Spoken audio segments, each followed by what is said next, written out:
जीवन को महान बनाने वाली प्रेरणादायक कहानियां, निस्वार्थ भाव से जगत कल्याण की सेवा में समर्पित महान व्यक्तियों के अनुभव। प्रजापिता पिताश्री ब्रह्मा एवं मातेश्वरी जगदम्बा सरस्वती के संग के रंग, ईश्वरीय यज्ञ इतिहास की झलकियां तथा परमात्म शक्ति अनुभूति से अपना जीवन श्रेष्ठ बनाने के लिए देखिए कार्यक्रम प्रेरणा। दीपक देता है रोशनी फैलाने की प्रेरणा, फलदायी वृक्ष देता है देने की प्रेरणा, मधुबन देता है महकते रहने की प्रेरणा, महान व्यक्ति देते हैं जीवन जीने की प्रेरणा। आओ प्रेरणा से दें हम सभी को प्रेरणा।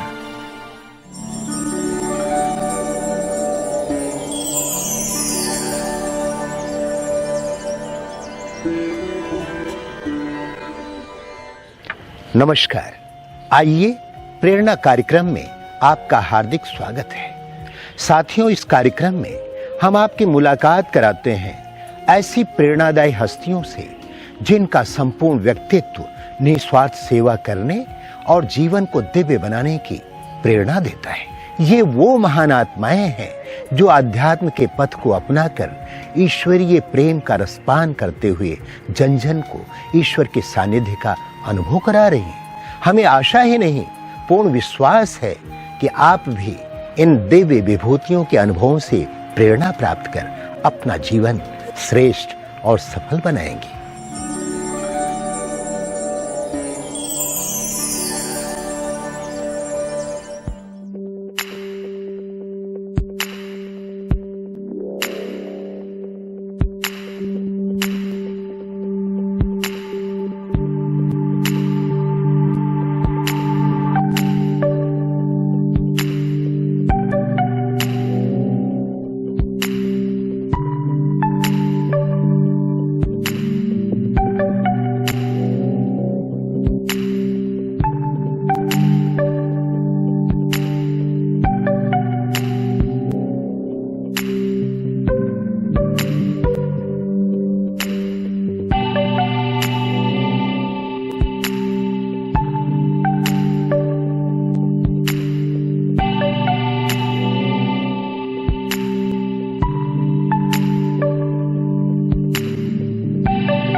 गेटवे ऑफ इंडिया कहा जाने वाला मुंबई शहर भारत के महानगरों का एक प्रमुख शहर है।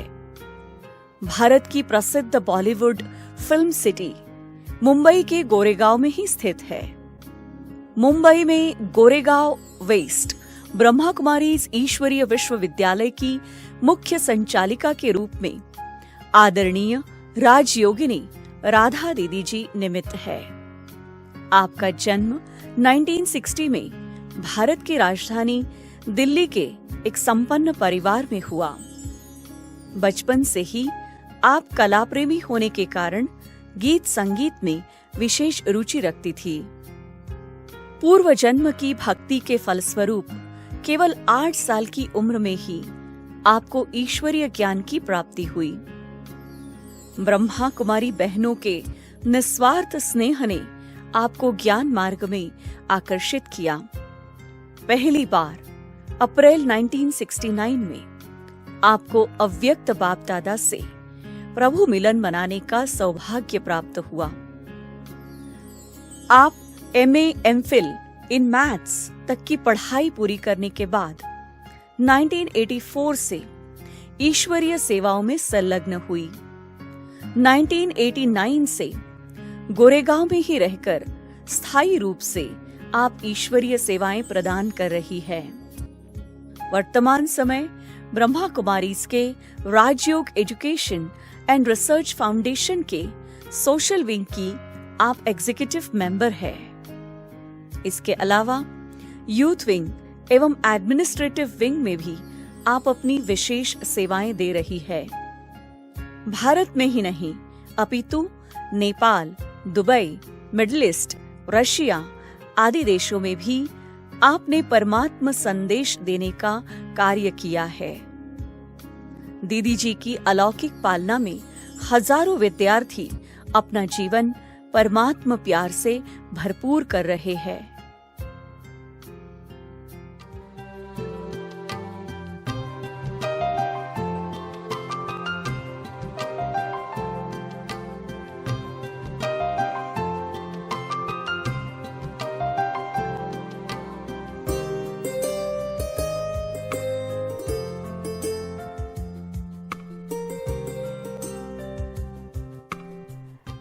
मुझे आज भी याद है बचपन में जब हम स्कूल से आते थे तो हमारी लौकिक मदर पहले हमें भोजन देती थी और फिर कहती थी पहले रामायण का पाठ सुनो या गीता का पाठ सुनो, फिर अपना होमवर्क करो, उसके बाद कुछ और करना है। और मॉर्निंग में भी जब हम स्कूल जाते थे उससे पहले आरती करना ज़रूरी था, उसके बिना ब्रेकफास्ट नहीं मिलता था।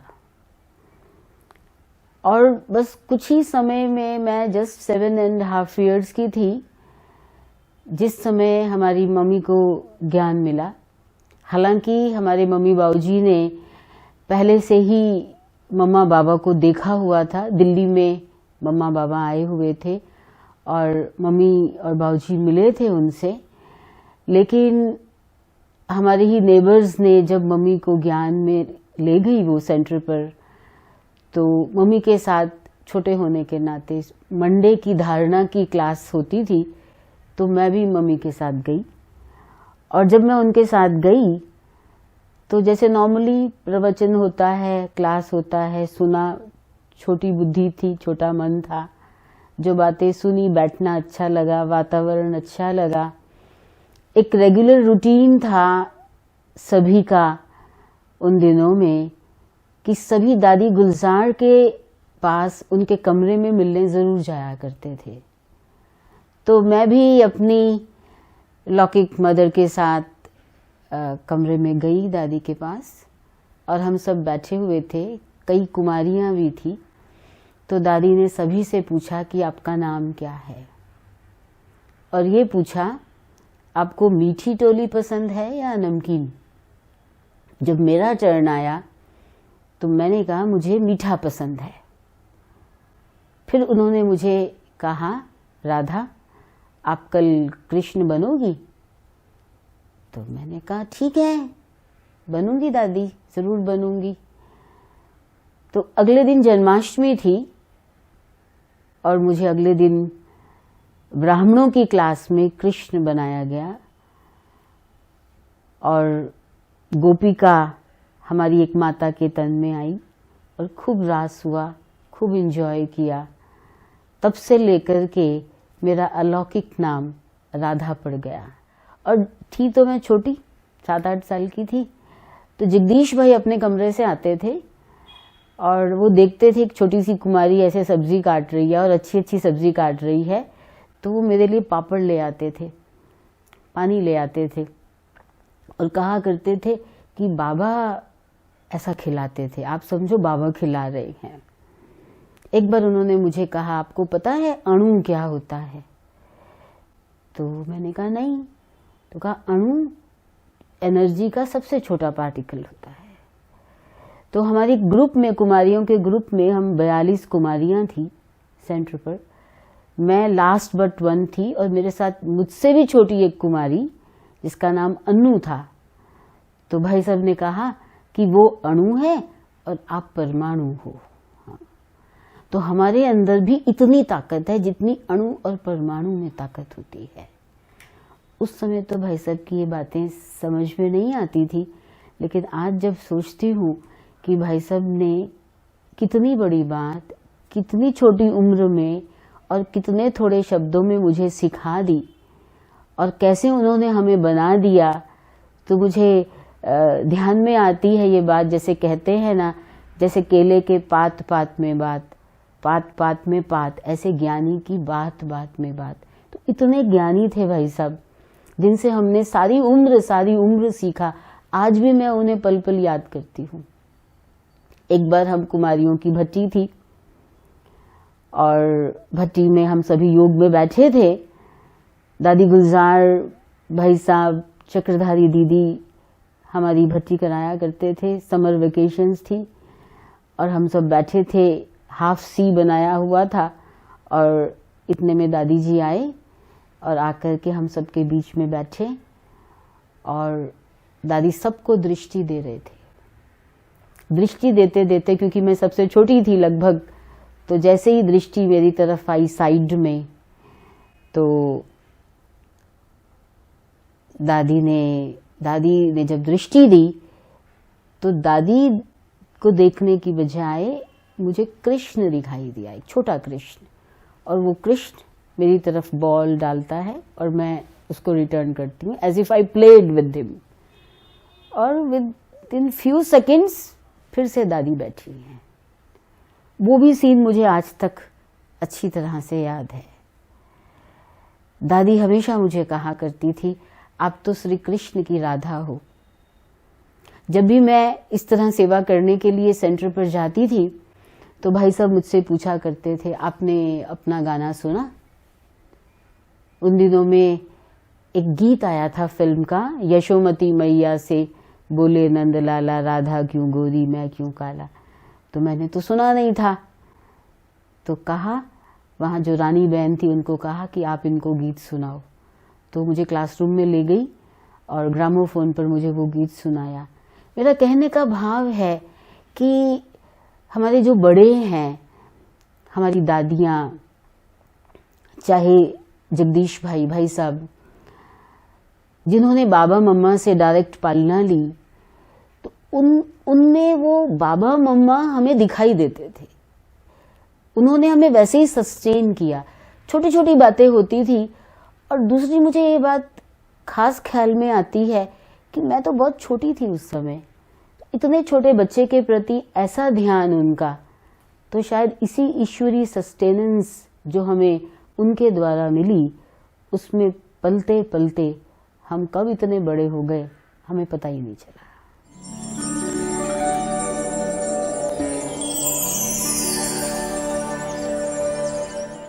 – 1969 में प्यारे बाबा अव्यक्त हुए। उसके बाद 1969 में मैं पहली बार बाबा से पांडव भवन में बाबा के ही कमरे में मिली। बिल्कुल नज़दीक बैठ कर के, बहुत बिल्कुल बाबा गद्दी पर थे और मैं बिल्कुल बाबा के सामने थी। हमारा ग्रुप था कमला नगर का और बाबा ने मुझे कहा कि आपको डबल पढ़ाई पढ़नी है, लौकिक भी और अलौकिक भी। मुझे इसका मीनिंग समझ में नहीं आया और बाबा से मिलने के बाद मुझे पता नहीं, इतनी समझ थी कि बीच में नहीं बोलना है, लेकिन आने के बाद मैंने चक्रधारी दीदी से पूछा था कि दीदी लौकिक और अलौकिक क्या होता है। तब दीदी ने मुझे समझाया कि लौकिक पढ़ाई माना जो हम स्कूल कॉलेज में पढ़ते हैं और अलौकिक पढ़ाई माना जो हम सेंटर पर पढ़ते हैं, जो शिव बाबा टीचर बनकर हमको पढ़ाते हैं। तो ऐसे बाबा से मिलना हुआ।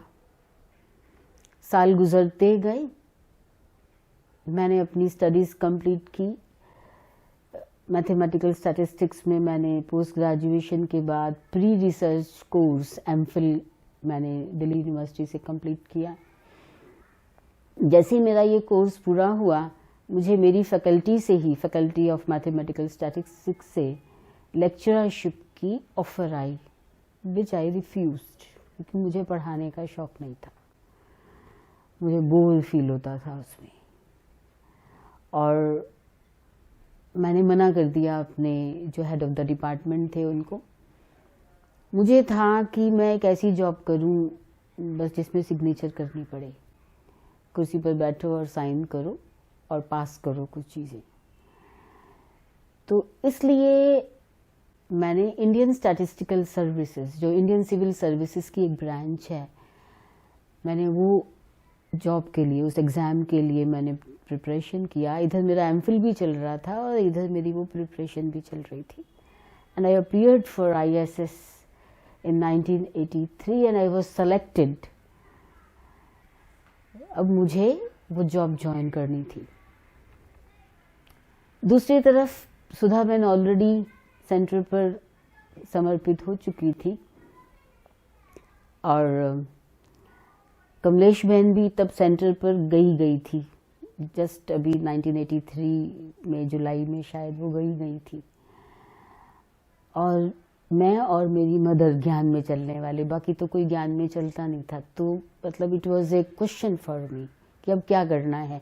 समर्पित तो होना था लेकिन जॉब का भी मुझे शौक था। फादर कहते थे कि बिजनेस में आ जाओ, और बिजनेस में तो जाना नहीं था क्योंकि एम तो सेंटर की थी। इसलिए फिर मैं जगदीश भाई के पास गई। मैंने भाई साहब से पूछा, भाई साहब ऐसे ऐसे जॉब है, 2 साल का प्रोबेशन है, 6 साल मसूरी जाना, 6 महीने मसूरी जाना है, 6 महीने आसाम जाना है, ऐसी ऐसी बात है, तो क्या करूं। और बात आई यहाँ धारणाओं की, भोजन की शुद्धि की, कि भोजन कौन बनाएगा और कैसे एडजस्ट होगा। तो भाई साहब ने कहा इससे तो लेक्चरशिप करनी चाहिए थी। तो मैंने कहा भाई साहब उसके लिए तो मैंने मना कर दिया, वो तो मुझे पसंद नहीं है। तो कहा फिर क्या करेंगे। तो आयास चक्रधारी दीदी, आयास सुधा बहन, फिर आखिर दीदी ने मुझे कहा, चक्रधारी दीदी ने, कि अभी ग्रुप जा रहा है बाबा से मिलने के लिए, आप बाबा के पास जाओ और बाबा से बात करो। मैंने बाबा को ये सारी बात सुनाई मधुबन जाकर। और जब बाबा को मैंने कहा कि बाबा अच्छी सेवा है, अच्छी सर्विस है, अच्छी सेवा होगी, बड़ों से मिलने का मौका होगा, गवर्नमेंट के लोगों से, बड़े सेक्रेटरी से मिलने का मौका होगा, तो बाबा ने मुझे यही कहा कि बच्चे समय बहुत कम है। मैंने दोबारा पूछा, बाबा ने मुझे फिर कहा समय बहुत कम है। और फिर उसके पश्चात बाबा से टोली लेकर के मैं घर पर आ गई, दिल्ली वापस आई। और बस कुछ समय के बाद ऐसी इंट्यूशन आई कि, और 2 साल मुझे नहीं करना था, फिर इंट्यूशन आई कि अब मुझे सेंटर पर जाना है। आई टॉक टू दीदी, और दीदी ने बड़ी दादी से बात की। बड़ी दादी गुलजार दादी ने मुझे मुंबई बोरीवली में 1984 में भेजा।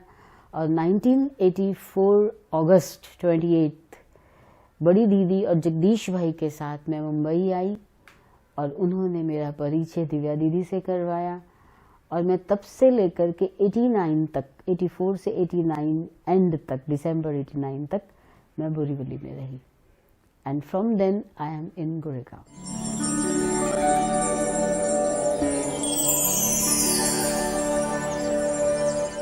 I have always been truthful to myself, to Baba, and to all my seniors, to my parents also. तो मुझे सत्यता, सादगी, ऑनेस्टी, लगन और अथक बनकर कार्य करना, कोई भी कार्य को बीच में पेंडिंग ना रखना, ये सदा से पसंद आता रहा है। इन बातों ने मुझे सदा प्रेरित किया है। और मैं ये भी समझती हूँ कि शायद इन्हीं धारणाओं के कारण हम बड़ों की नज़रों में हैं, उनकी दृष्टि सदा हमारे ऊपर रहती है, और उनकी दुआएं सदा महसूस होती हैं, और सभी का साथ, संग, सहयोग सदा मिलता रहता है। धारणाओं की जहाँ तक मैं बात कहूँ तो मुझे ये ध्यान रहता है कि कभी कुछ हो भी जाता है ना, कोई बात आती है, कभी कुछ बोल देता है कोई जो एक्चुअल गलत है, ऐसा लगता है अपने को, तो मैं अपने मन की स्थिति को कभी भी डिस्टर्ब नहीं करती, क्योंकि अगर मन की स्थिति डिस्टर्ब होती है तो सॉल्यूशंस ही नहीं मिलते हैं। लेकिन अगर मन की स्थिति ठीक रहती है तो सॉल्यूशन सामने ऐसे इजीली आ जाते हैं और समस्या ऐसे खत्म हो जाती है जैसे मक्खन से बाल। प्रेजेंटली जो लौकिक और अलौकिक दुनिया का वातावरण मैं देखती हूँ और जो बाबा की बातें हम सुनते हैं, समझते हैं, उन्हें फॉलो करते हैं, तो विशेष मेरा अभ्यास आजकल जो चल रहा है कि सब कार्य करो, मन की स्थिति को ठीक रखो, लेकिन न्यारे हो जाओ, प्यारे रहो लेकिन फिर न्यारे हो जाओ। और इसके लिए मैं विशेष समेटने की शक्ति का अभ्यास करती हूँ, चाहे वो फिजिकल हो और चाहे वो सूक्ष्म हो। तो आजकल ये विशेष मेरा अभ्यास चलता है। मुझे एक बात हमेशा ख्याल में रहती है कि शरीर ऐसे छूटे जो ना हमें कोई तकलीफ हो, ना किसी को कोई तकलीफ हो। बस योग में बैठे बैठे पंछी उड़ जाए।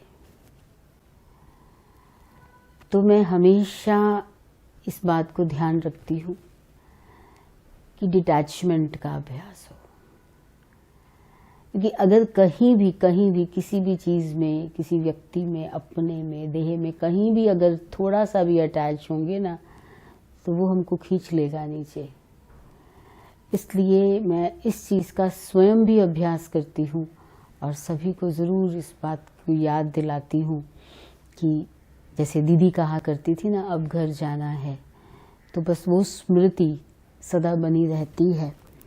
और दूसरा, ये डिटैचमेंट कब अटैचमेंट में ना बदल जाए, उसके लिए मैं बड़ी दादी की वो बात ध्यान में रखती हूँ और मुझे याद रहती है कि कराने वाला करन करावन हार शिव बाबा है, हम केवल निमित्त हैं।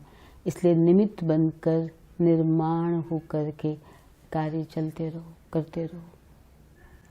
अपने कर्मों पर विशेष ध्यान रहता है कि कभी रॉन्ग नहीं करना है, अपने फायदे के लिए कभी रॉन्ग नहीं करना है। तो मैं सभी को अगर कुछ कहना चाहूँ, मेरी तरफ से कुछ राय सलाह कुछ देना चाहूँ, तो मैं यही कहूँगी कि कभी भी गलत न संग करें, न गलत कर्म करें, सदा श्रेष्ठ कर्म करें। ऐसा श्रेष्ठ कर्म जिससे मैं भी संतुष्ट और अन्य भी संतुष्ट। दूसरी बात, सर्व को सुख दें।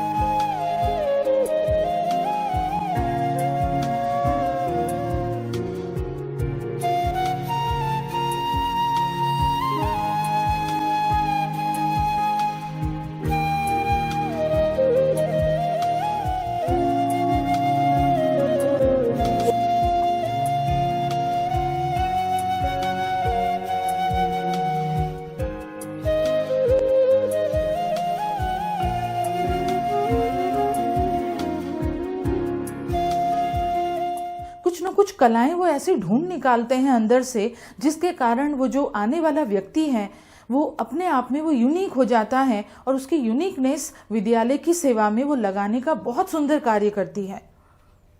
दीदी की नज़रों में कोई आए तो पत्थर से भी हीरा बन जाए। दी से मिलके मुझे ये जानने मिला कि कैसे पढ़ाई पे कंसंट्रेट करना है और कैसे योग करना है। मैं योग नहीं कर पाता था, दी से मिलके योग करने की शक्ति मिली, लाइफ चेंज हुई, पढ़ाई में फोकस आया, मार्क्स चेंज हुए। राधा बहन के बारे में मैं क्या कहूँ।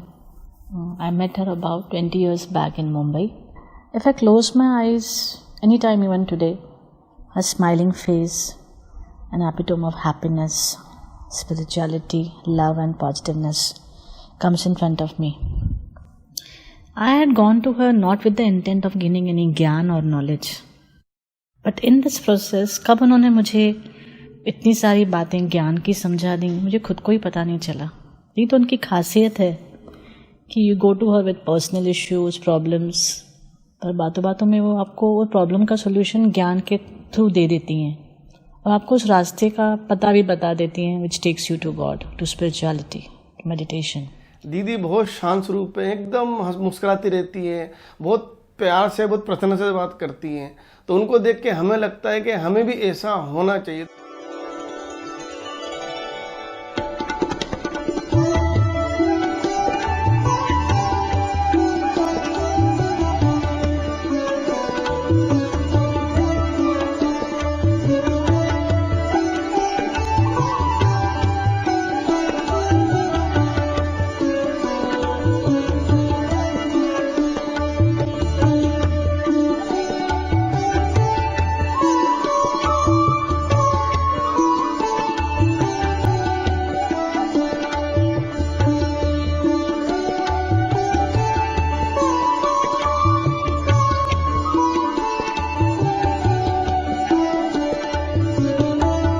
राधा दी से मिलने के बाद मैंने उनसे धारणा करना सीखा।